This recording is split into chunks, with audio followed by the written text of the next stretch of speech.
All right, and well, good evening and welcome to the first installment of KSC After Dark. I'd just like to apologize to anyone tuning in tonight to see the community bulletin board. We've preempted that. Anyone wanting to see that, you can tune in tomorrow night at the same time, and you can catch all the fun things on the community bulletin board. But for now, it's KSC After Dark, the show that asks the immortal question: why did we come to Keene State College? Well, maybe we'll get some answers to that later on tonight. But first of all, I don't know if you guys know, the space shuttle went up yesterday. I don't know if you know about this. Space shuttle went up. I guess maybe it's going up. It's up already. But part of the mission this time, they're going to be taking 48 rats into space with them. And part of the scientific experiment, they're going to be decapitating these rats. Well, I'm glad to see my tax dollars are hard at work. I don't know what the scientific value is of this experiment, but NASA's spending money once again. Lots of fun. Anyway, one special feature I'd like to tell you all about. One thing we're going to be doing here at KSC After Dark, it's going to be the magic word of the day. This is a magic word that not only I don't even know it, it's decided on by the crew before the show starts. And this magic word, I need to trick or make the guest say the magic word. And for every time the guest says the magic word, they are going, our sponsors, Panucci's Ale House, the Colonial Theater, and the Keene Book Exchange, they're going to be donating $5 to the Monadnock Humane Society and to the Big Brother, Big Sister Foundation. So right now we're going to go over to the magic word of the day board and let's find out what today's magic word of the day is. And the answer is pontoon. Well, I'm going to have a good time doing that. Pontoon. All right, so once again, every time that I trick the guest into saying that word, the Monadnock Humane Society and the Big Brother Big Sisters Foundation will receive $5 each from Panucci's Ale House, the Keene Book Exchange, and the Colonial Theater. Well, now if you guys will just follow me over to my desk, give you a quick tour of the studio. This here is the chair that the guest will sit in. This is my desk, and here's my chair where I feel extremely comfortable and I'm going to be sitting in. So just a couple other things that are in the news. I don't know if anyone's known this, but Dan Quayle he's attacking President Clinton on his handling of foreign affairs these days. He said that he's complaining that the president is learning how to be president while he's on the job, as opposed to Dan Quayle, who learned how to spell while he was on the job. And UMass, I don't know if you guys know this, UMass, the Minutemen, they're considering changing their nickname from the Minutemen. Apparently, the opponents of calling the school the Minutemen, they say that a mascot of a gun-bearing white male, it is sexist, it promotes violence, and it's racist. Well, I don't know, I guess that means the owl promotes staying up really late and kind of hanging out. It's a good mascot for Keene State. And a little sadness is on a sadder note. I don't know if you guys know this. Fox TV has canceled the Chevy Chase show. We here in the late night community are really saddened by this. Officially, Chevy's show was canceled because of poor ratings. Personally, I feel that they canceled the show because they were fearing the new competition of us. Well, anyway, enough of me telling silly jokes to the audience. Right now, we are going to introduce our first guests. We got a great show for you tonight. Before I bring out the first guest, great show. Interim President Cunningham is here. We've got Brendan Murray. He's the music director of WKNH. And Joel Richard. He's a student actor appearing in Tales of the Lost Formicans. All of them are here, and we're going to get to all of them as soon as we can. But first, let me bring out our first guest, President Richard Cunningham. And here he is. Stu, Thanks. good to see you. While he plugs in his mic, I'll just talk to the camera and make funny jokes. So I'm glad everyone tuned in. I guess there really isn't anything better to do on Wednesday nights at 11 o'clock except to tune in to see me on TV, because basically I've always, we're on, I don't have to babble anymore. So we're really happy you could come by today. It's going to do a lot for our show. But so you're the interim president. How do you like it so far? Well, I'm not totally unaccustomed to it. I've done it before. This is a little different because the last time I did it, I walked into a capital campaign that was perhaps a few months old. We were trying to raise a little over $3 million. And never having approached banks and insurance companies to ask for money, that was a novelty. So this is not altogether new. It's been quite pleasant thus far. I'm working with a lot of cooperative, good people. So you say you did it before. Is that how you got the job this time around, or did you lead a coup of the English department? No, there was no coup. I assume it was based on experience. The last time the president resigned, I was asked to do it. I was then a dean, And I suppose they were looking for someone with experience, and there I was. All right, so you've been in office for, I don't know, about a month now? Just about a month. What's been going on? Like, what have you been doing? How are things going? I've been doing a lot of things, ending yesterday with Parents' Weekend and the Honors Convocation, but a lot of it has been just catching up with matters I hadn't paid much attention to for the past year or so, learning some of the new routines that, budgetary and otherwise, that had developed since the last time I was president. And for the most part, getting out and meeting people, as many people as I can, meeting with groups, whether administrative people, staff people, or faculty people.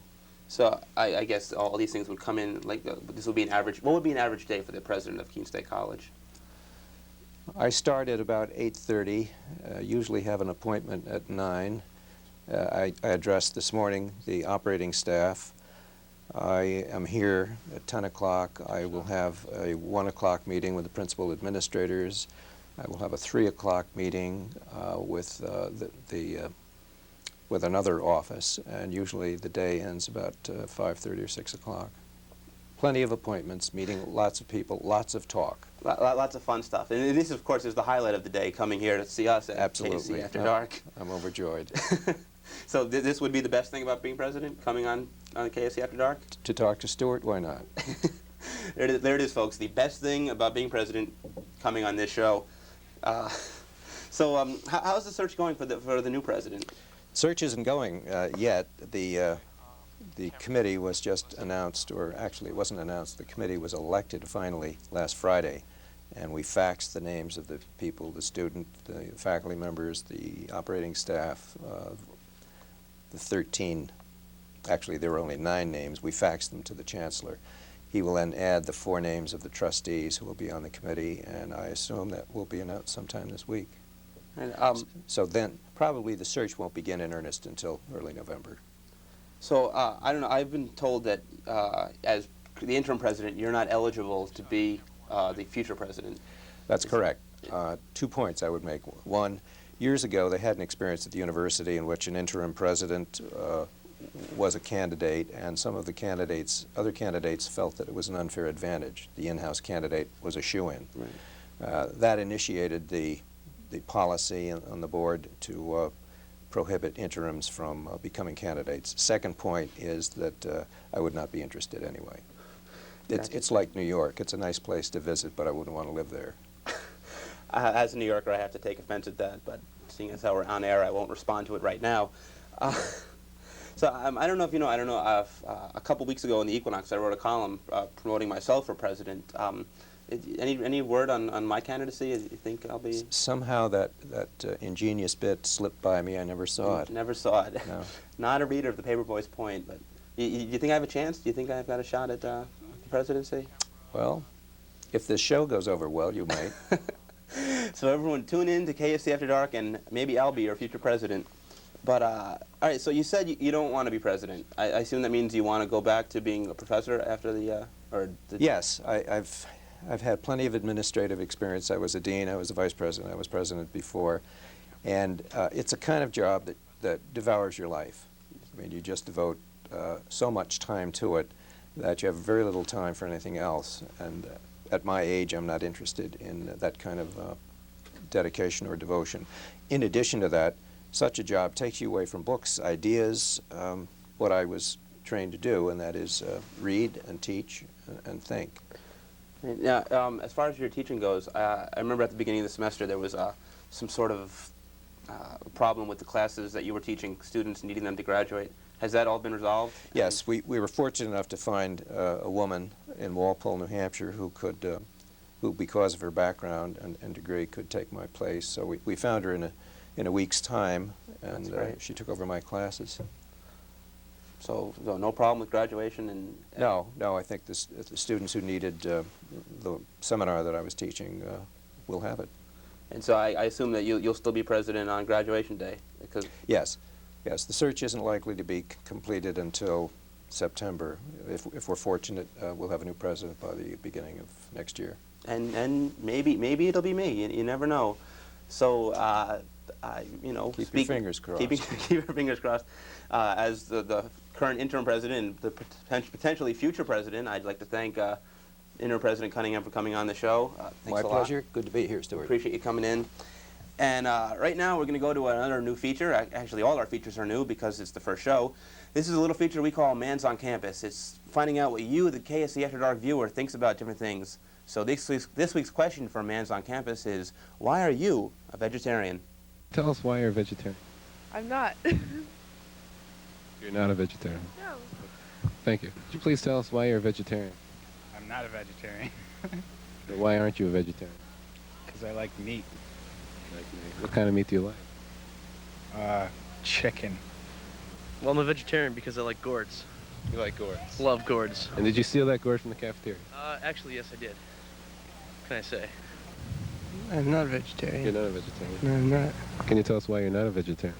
Well, because I like the meat. I like to eat meat. Can you tell us why you're a vegetarian? I'm not a vegetarian. Thank you. I don't like red meat at all. I don't like red meat. I like vegetables. I like broccoli. I like spinach. I like peas, things like that. Yep. No, because the American population eats too much meat to begin with, and our human body really doesn't need half the meat that we consume as Americans. I'm allergic to cows. I'm not a vegetarian. That's a dumb question. Can you tell us why you're a vegetarian? Because meat's great. Because meat's great, you're a vegetarian? Right. I don't like anything that I like. Could you tell us why you're a vegetarian?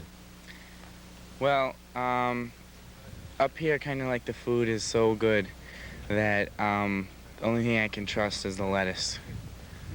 So you like the lettuce? I like the lettuce. I like the lettuce and I like the bread. A lot of times I ask, can I have some bread on my bread? I'm not a vegetarian. I was a vegetarian for 2 years, but I'm not anymore. And what made you come back to carnivorous activities? I missed my dad's spare ribs. I'm not a vegetarian. You're not. No. Do you like vegetarian pizzas? Vegetarian pizzas are fun, yes. Could you tell us, please, why you're a vegetarian? I'm a vegetarian. I'm not a vegetarian, but if I was a vegetarian, I would be because it would make me feel better for nutritional and moral reasons, I'd say. It sounds pretty encompassing, but I'm not a vegetarian. Great. Is that good? Is that good? Terrific. Thank you very much. Thank you. Why am I a vegetarian? Because I can't stand meat. I think meat is just like the lousiest thing there is, you know. And cows, I think they're pretty cool, you know. Have you ever met any of the cows that you've seen recently? They're all right. Oh my God, that's Stu Stein. I'm gonna be seeing him tonight. Are you a vegetarian, Stu? Could you please tell us why you're a vegetarian? How'd you know I was? That's what we're paid for. Well, because I think that eating animals is kind of primitive behavior, and now that we know that we don't have to anymore. Like, I understand if you live in the woods and that is your only way of, you know, getting food, but I don't think we need to.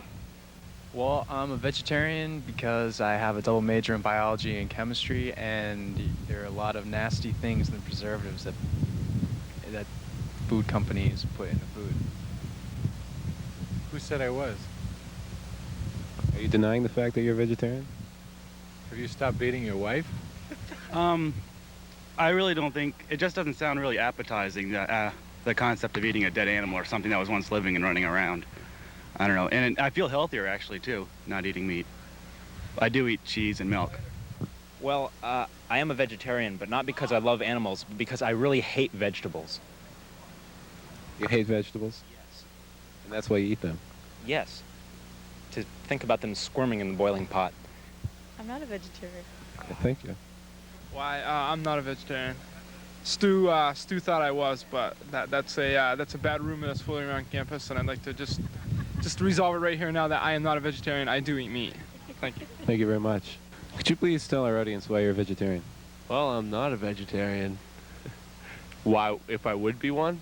Is that your question? No, why are you one? Well, I'm not. You're not. No. Okay, thank you very much. Could you tell us why you're a vegetarian? Okay. And this has been Mike Manz, the man on the quad. Well, okay, we're back after Mike Manz on Campus, asking you why you're a vegetarian. And as far as in the middle there, you saw Matt Campbell asking me why I'm a vegetarian. Well, actually, Matt's going to be a guest on our show next week, and I'll just wait until next week for Matt to ask me if he really wants to know the answer. But right about now, it's time to bring in our second guest. His name is Joel Richard. He's an actor. He's a student actor. He's appearing this week in Tales of the Lost from Icons. It's a play over the Arts Center. And Joel, we're happy to have you here. Thank you very much for having me in here. It's a pleasure. That's great. I love Okay. it. Now, Joel, I don't know if you know this. We have this little special thing, the magic word of the day. It's every time the guest says the magic word of the day, $5 is donated to charity by our sponsors, the Panucci's Ale House, Keene Book Exchange, and the Colonial Theater. Personally, I forgot to ask the president to try and trick him into saying the magic word of the day. Do you think you'll be able to say quagmire? Quagmire? I think. Sorry, that wasn't. My goodness.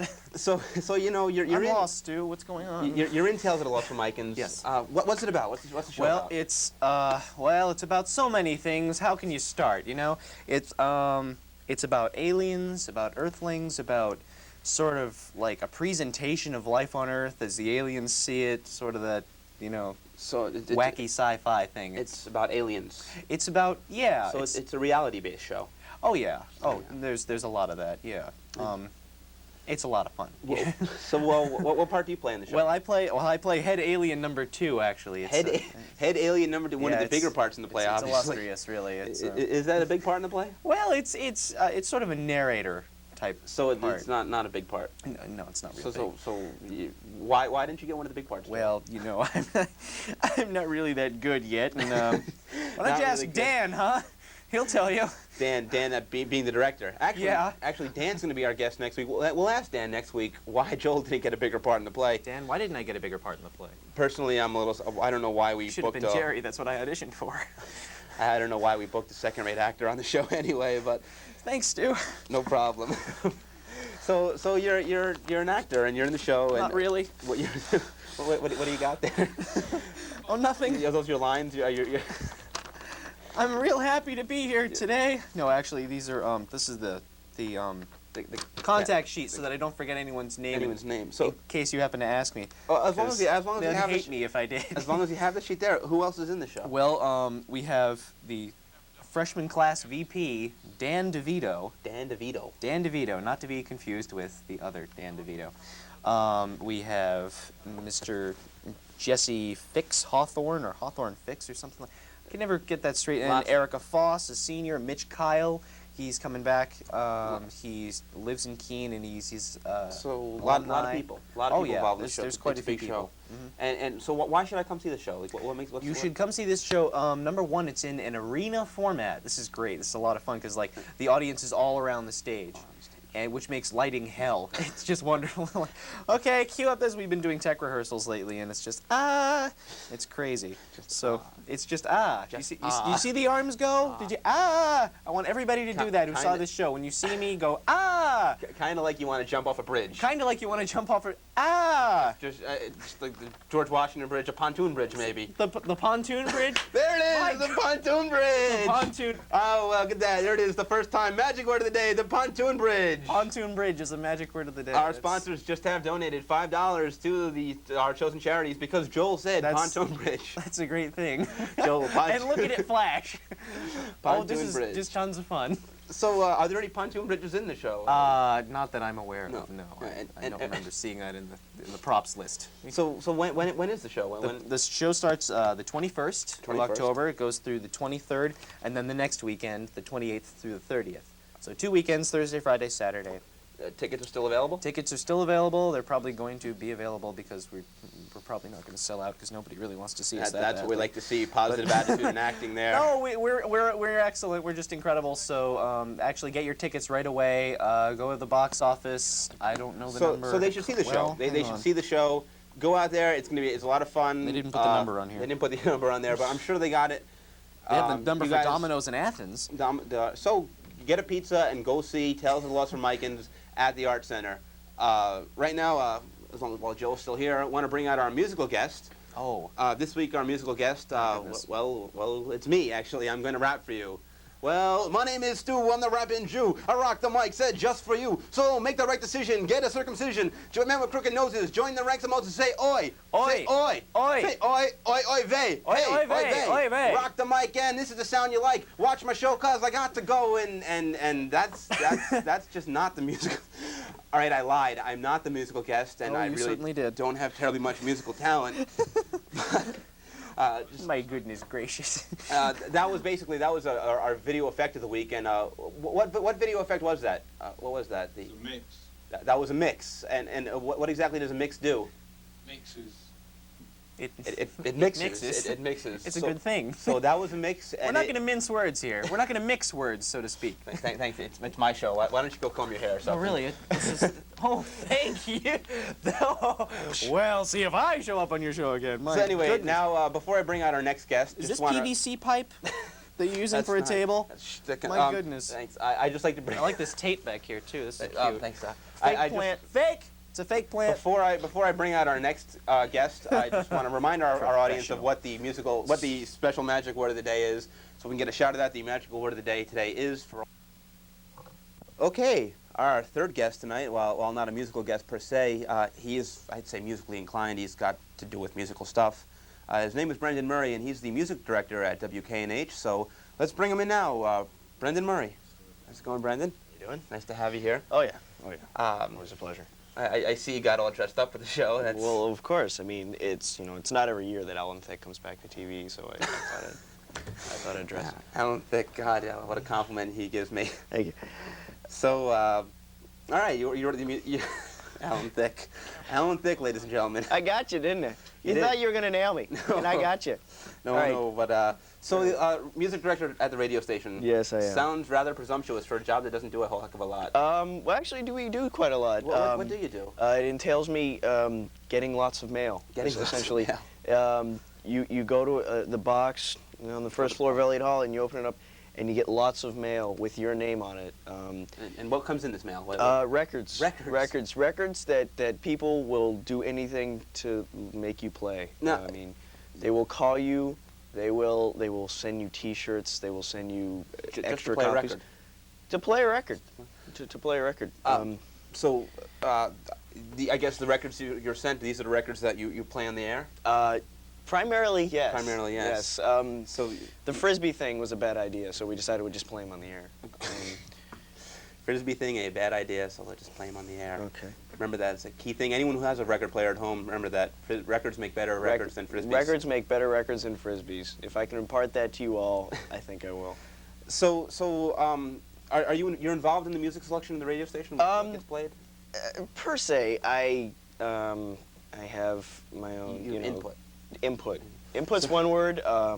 So fascism is another that's been used a couple times, but so basically, why is it that the radio station doesn't play any music that I like? Because no one plays the music you like, Stu. Because you listen to Meatloaf. Because I just want to impart that to you. Stu listens to Meatloaf still. I'm sure a lot of other people do too, but actually, I like to tell you, it's true. I do listen to Meatloaf, and I actually did go in and buy the CD. I'm a recovering Meatloaf addict. Bat Out of Hell 2. All right, look, Brendan, I would do anything for love, but I just won't do that. What is that? Well, what is that? I mean, don't know. A lot of people complain about that because the programming on KNH is rather eclectic. Yeah, but I mean, because you can get that anywhere else. I mean, you can get that on KNE, or you can get that on another commercial station. We're just 100 watts, 7-mile radius. I mean, your hair dryer can just kick our butt. So 7-mile radius if you happen to have a super converter in your radio. Sure. Yeah. So I mean, we're just interested in playing some bands that might be doing something a little more interesting. You're trying to get some exposure for some. Yeah, I mean, college radio in the '80s had that was its main purpose. Bands like REM and stuff like that wouldn't exist now if it wasn't for college radio.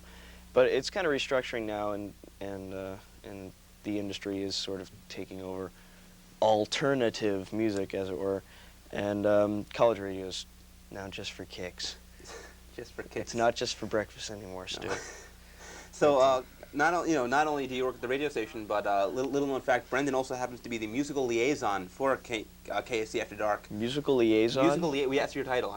Did you make that up this morning? I just made it up this second, actually. That was beautiful. What Brendan's going to be doing is we're going to be having musical guests here, and Brendan is going to be lining them up for us. So, Brendan, what do you have lined up so far? Well, next week we've got the Maggies, formerly Iris, formerly Tulip. My humble opinion, probably one of the best bands in Keene. You heard it here first, folks. One of the best bands in Keene, Brendan Murray. They put on a heck of a show, and Phil's quite a songwriter, and Julie's definitely something to look at. So you like Julie? Don't lie. Don't lie and say you don't, because everybody likes Julie, and she's a kick. She's a great gal. Okay. I barely know her. Who else is coming on? Men on Ladders. They've been fixturing in Keene for a couple of years. Good friends with a couple of guys in that band, and they're really good. They're kind of widening their sound, big rockin' kind of thing. Beat Down Ragged. Any bands that play pontoon drums? Any bands that play pontoon drums? Oh, there it is, folks! The magic word of the day. I did it. $5 from Panucci's Ale House, the Keene Book Exchange, and the Colonial Theater going to charity. Pontoon. He said it, ladies and gentlemen. Pontoons. Brendan Murray said the magic word of the day. I knew I could do it. I do it for the kids. So pontoons. Got you with the pontoons. How did you get? Never mind. I don't even know. You got Richard Cunningham to say pontoons, didn't you? Actually, no. I completely forgot the magic word. He wanted to say the magic word, but he didn't. But, well, folks. Pontoons. I think that's about all the time we have for wacky fun here at KSC. Time we want. But yeah, so yeah, we'll have musical guests every week, which is just one more reason besides this man's shining face. this man's shining Hebrew face to tune in every week. So check us out. We're going to be swinging. I'd like to thank. Can I finish the show now? Oh, I suppose. Thank you. I'd like to thank all of our guests tonight. We had President Richard Cunningham, Joel Richard, and this man, Brendan Murray. For the KSC After Dark crew, I'm Stu Stein, signing off this week. Thanks for tuning in. You've been a great audience. See us next week when our guests will be Matt Campbell, the Maggies, and our Dan Patterson. Dan Patterson also of Tales of the Lost from Icons. He's a director. He's a professor here. He does wonderful things. See us next week, same time, same channel. Pontoon drums. And here we go. Roll the credits. So big, large pontoons. So this is what they do after shows. This is what they babble incessantly. Run and they talk. I personally think they swear a lot at each other. We can't swear. I think the mics are still potted up. Because the mics are still potted up. So yeah, large pontoon drums. That's big wacky fun with the large pontoon drums. Big wacky fun with the large pontoon drums. We've still got that same.